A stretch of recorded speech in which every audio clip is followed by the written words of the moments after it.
Bonsoir et bienvenue à cette nouvelle édition de Direct. Aujourd'hui, nous avons des volets variés, à commencer par la visite qu'a effectuée aujourd'hui le chef de l'État Abdel Fattah el-Sisi à l'université de Kafr el-Cheikh, une visite durant laquelle il a fait des déclarations importantes concernant l'évolution de l'enseignement supérieur en Égypte et de sa vision pour la formation des étudiants, y compris les génies et ceux qui ont des capacités et des compétences exceptionnelles.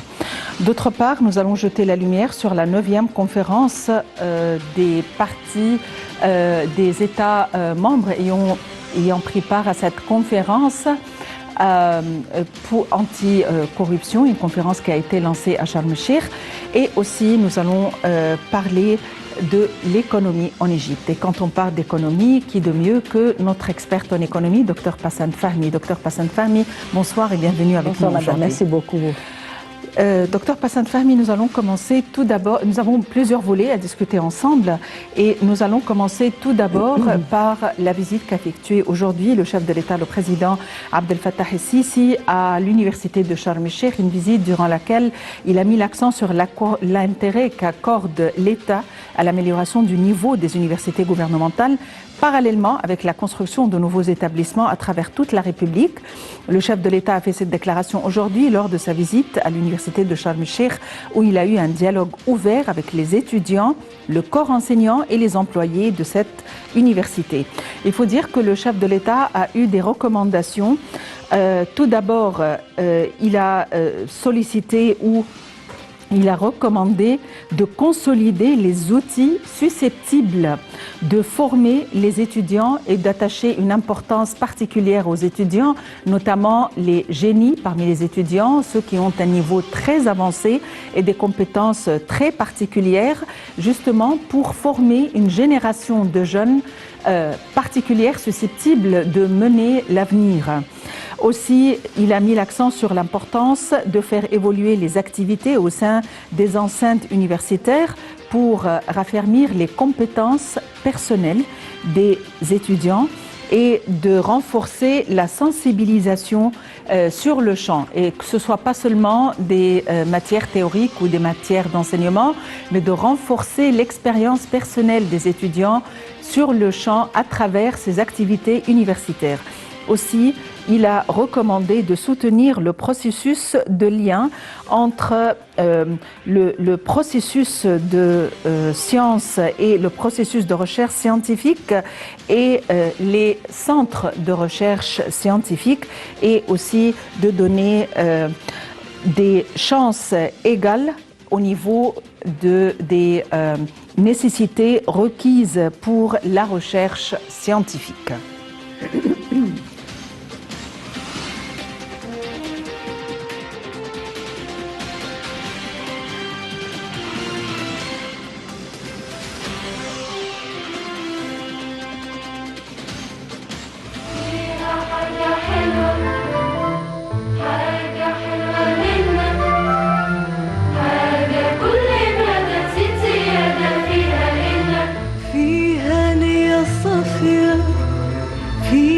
حاجة دافية، حاجة بتخليك تثبت فيها سنة سنة.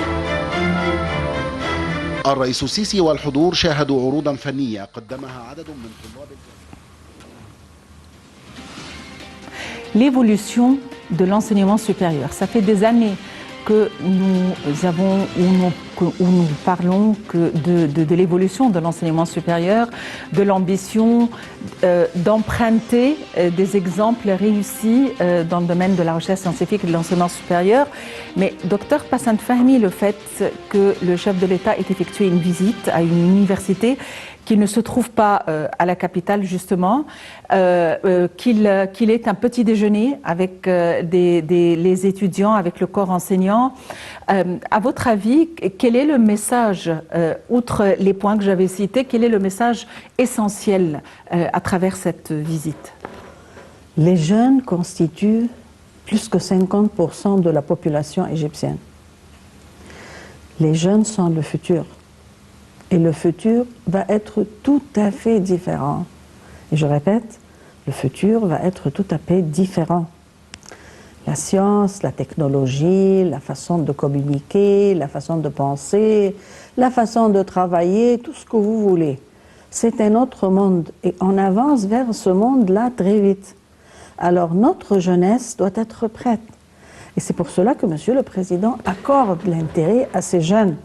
Et ils veulent leur donner ou leur passer un message. Faites attention, vous devez concentrer sur le développement technologique. Ça, c'est un message très important, scientifique. Parce que, je répète, le monde prochain va être différent. Regardez maintenant ce qui se passe dans le monde entier. L'éducation a changé, les moyens de transport, la façon de communiquer, tout ce que vous voulez. Alors là, la jeunesse qui constitue plus que 50% de la population doit être prête. Et pour qu'elle soit prête, nous devons avoir les écoles, les universités, les institutions eux-mêmes prêtes. Parce que les jeunes, comment ils vont apprendre? Nous devons avoir des institutions assez développées. Développées, c'est-à-dire sur le niveau mondial, pas sur le niveau local. Parce que, je répète, regardez les États-Unis, l'Europe, la Chine, la Russie, le monde entier change, et change très vite. Alors, ce pas que Monsieur le Président a pris, c'est un pas très important pour donner un message clair à tout le monde. Le futur est différent, il faut être prêt, il faut se développer, et c'est la jeunesse qui va vraiment participer à ce futur-là et le former. Et alors, l'intérêt de Monsieur le Président d'aller lui-même et de visiter l'université et de rester avec les jeunes, c'est un message très important.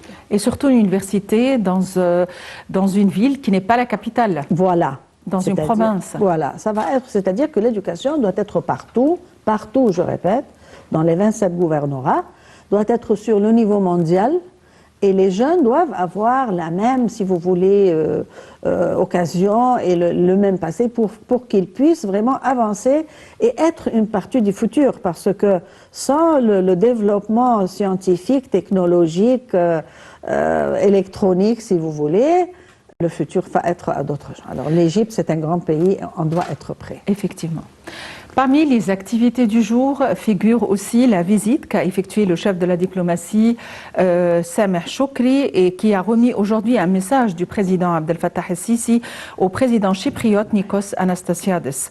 Lors de son entretien avec le président chypriote à Nicosie, M. Choukri s'est félicité des relations profondes reliant les deux pays amis. Il a souligné le renforcement des relations bilatérales par la baptisation du Comité suprême de la coopération égypto-chypriote au Caire en septembre dernier, ainsi que par les visites mutuelles entre les deux pays.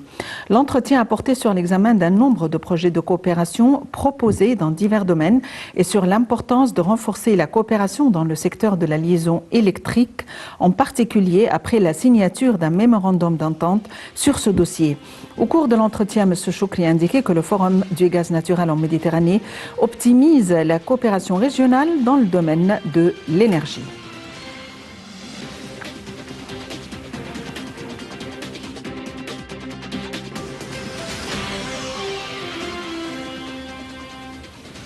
Docteur Passant Fahmy, en ce qui concerne nos relations avec Chypre et aussi et avec la Grèce notamment, nous avons des liens très étroits concernant l'étude ou les examens des problèmes concernant le bassin de la Méditerranée qui constituent des problèmes communs. Nous avons aussi des projets conjoints et des liaisons conjointes en matière de gaz naturel et d'énergie. Quel est l'intérêt de la visite d'aujourd'hui et de l'entretien qu'a eu le chef de la diplomatie égyptienne à Nicosie? Depuis que M. le Président a été élu, il avait toujours une vision régionale. C'est-à-dire la concentration a été toujours de former une coopération régionale, que ce soit le bassin de la Méditerranée, que ce soit les régions à droite ou à gauche, l'Afrique, etc. Mais on ne peut pas nier que la Méditerranée et la mer même, jusqu'à présent, il y a beaucoup de trésors qu'on va découvrir plus tard. Alors on doit avoir une coopération régionale avec les pays du bassin, parce que nous avons des intérêts communs, que ce n'est pas seulement le gaz, le pétrole, l'énergie, l'électricité, ça c'est très important, mais aussi, à mon avis personnel, que plus tard nous allons découvrir d'autres ressources.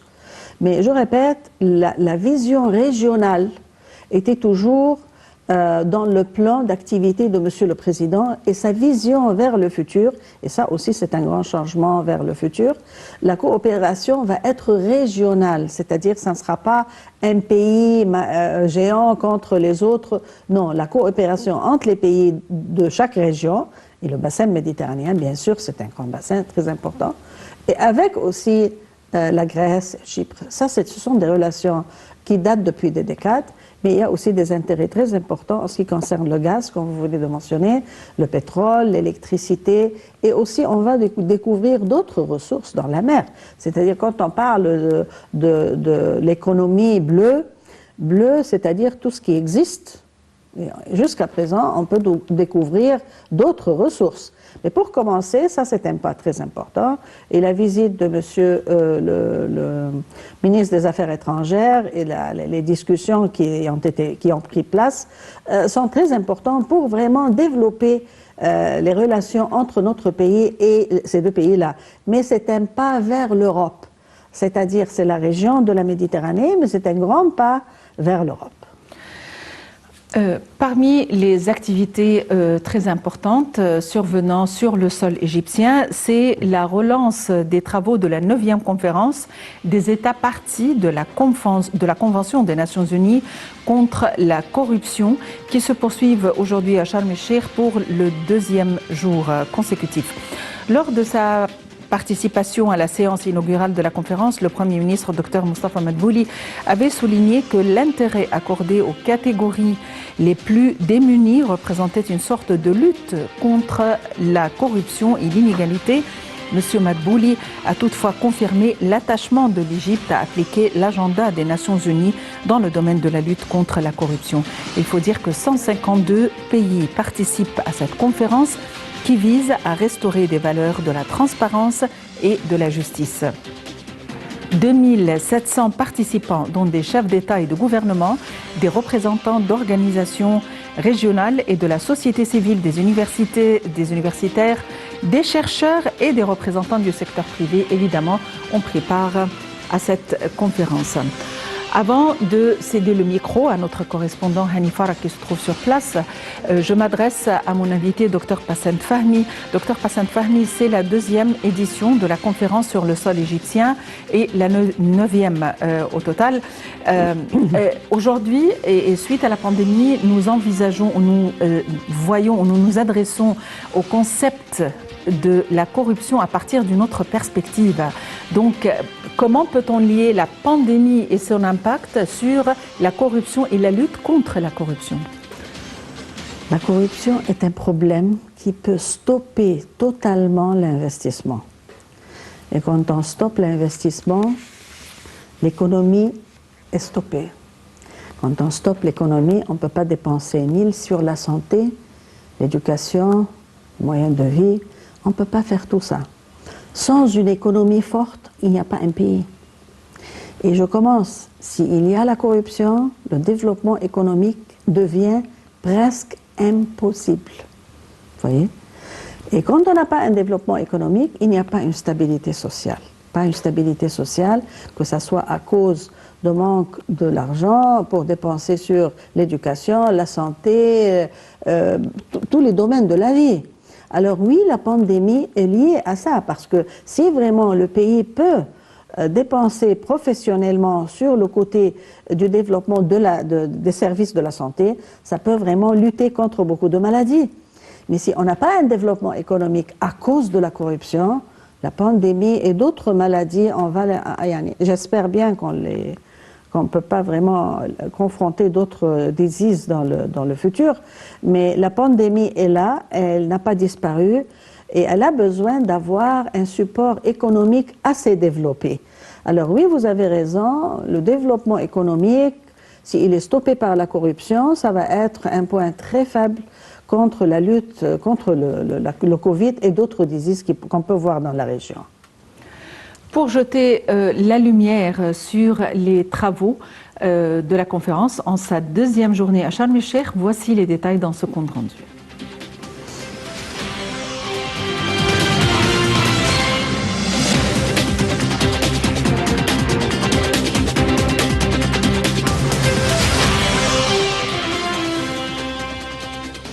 L'Égypte a accueilli lundi la 9e session de la conférence des États parties à la Convention des Nations Unies contre la corruption. Cette conférence biannuelle rassemble les États parties à la Convention des Nations Unies contre la corruption pour examiner sa mise en œuvre et discuter des moyens à même de renforcer la lutte contre la corruption. Parmi les sujets phares qui sont abordés lors de cette 9e session figurent la prévention, le recouvrement d'avoirs, la coopération internationale, les questions de propriété de facto et les moyens permettant de faire avancer les engagements pris dans la déclaration politique de la session extraordinaire de l'Assemblée générale sur la lutte contre la corruption.